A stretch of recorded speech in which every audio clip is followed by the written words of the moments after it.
Լաբուբու։ Ինձ համար տարօրինակ արտաքինով այս խաղալիքները սուպեր թրենդային են դարձել ամբողջ աշխարհում։ Մի քիչ սարսափելի ժպիտով փոքրիկ հրեշիկներն արդեն հասցրել են դառնալ նաև մեր երեխաների համար ցանկալի նվեր։ Դեռևս 2015-ին ստեղծված կերպարները լայն ճանաչում ստացան վերջերս միայն, երբ բազմամիլիոնանոց հետևորդներ ունեցող ինֆլուենսերները սկսեցին հրապարակումներ անել։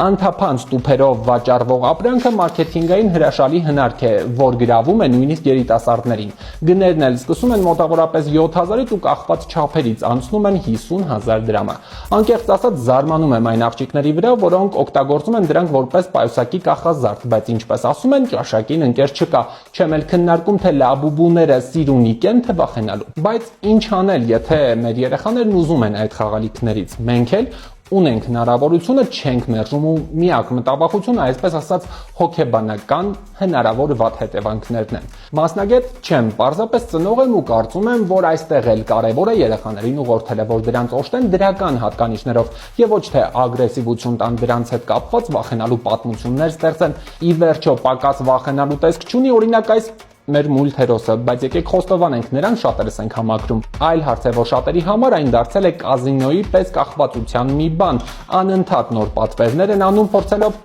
համալրել հավաքածուն։